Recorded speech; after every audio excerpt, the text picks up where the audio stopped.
hand shapes too. Mine tend to be more oval, long fingers. That is somewhat associated with a striking type, but that also goes into something called style lines, which would make me a classic type. And I'm just going to hop over into 7 essence harmony chart. It's a nice visual of what I'm talking about.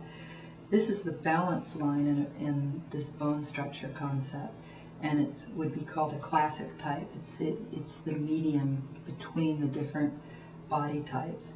And a classic type is somebody that we define as having balance in their bone structure and overall effect, meaning their body height is usually average, their face is divided into even thirds based on the Greek idea of classic beauty. And again, like colors, nobody is just 100% classic.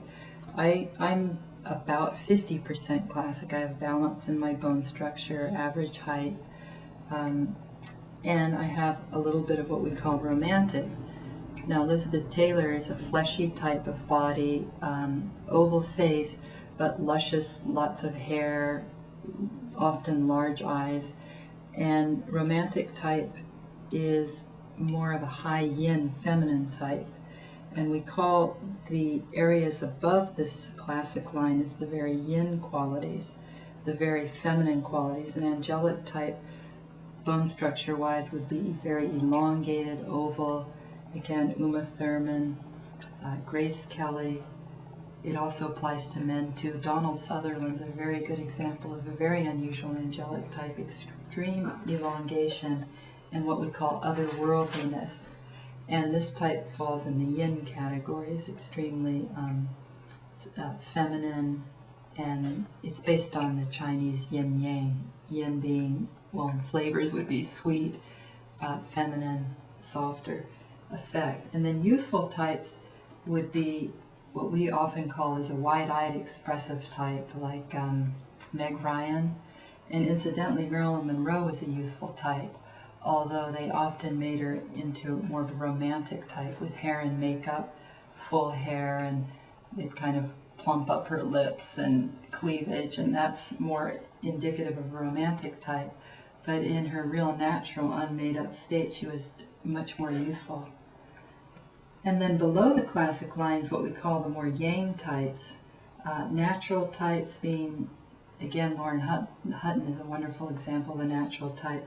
Asymmetrical, unbalanced in the face, strong hands. Also, we tend to find it plays over into personality, like an outdoor sporty type would come under this natural type, a sturdy body type. Dramatic is the most theatrical out of all of these style types. They're exaggerated design lines, intense, almost a little bit scary. Grace Jones is a wonderful example of a dramatic type during the 60s and 70s. Androgynous, intense. Robert De Niro has a lot of drama. Al Pacino. It almost registers danger a little bit. And the way that's translated in features is extreme aquiline nose, intense eyes, strong eyebrows. Anything that's exaggerated in the bone structure. I have about 20% dramatic in terms of my jawline and nose. Somewhat classic here, but it's a little more out of balance on the side, so to speak. It's a little intense. Then when I turn, I'm more classic and much more approachable. And then the high-spirited type is a great, fun type. Smaller features, usually in height, they're very short. We call them fleet-footed, mercurial types. Shirley MacLaine is a great example of a high-spirited type. Gene Kelly, Joel Grey, they have little points, almost bow-like shape to the mouth. Eyebrows are perky, small, darting eyes. And it's a very fun type. And high-spirited, interestingly enough, is a compact version of drama. So if you have a tap dancer as opposed to a tango dancer, but both of them are very theatrical, but on a different scale. So you shrink down the drama and put it in a little high-spirited type, and it's a different kind of intensity, but it still has a stage-like quality, just lighter and more playful.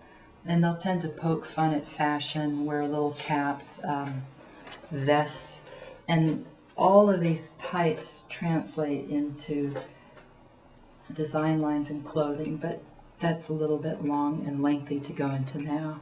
But I just wanted to get the concept across in terms of terminology, that what I work primarily, or I base my work on, is the terminology being the color types: striking contrast, lively, bright, subtle, blended, earthy, rich, and then the style lines, where it takes a little more time, they're slightly more abstract, but that's the angelic, youthful, romantic, classic, being the mediator, so to speak, natural, high-spirited, dramatic.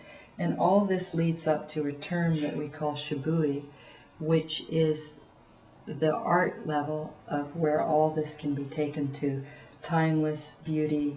And to me, I'd like to think of it, or I think of it, as individual personal style would be an expression that shibui would be equated to. It's a Japanese term, but it's almost the aha of where all this leads to.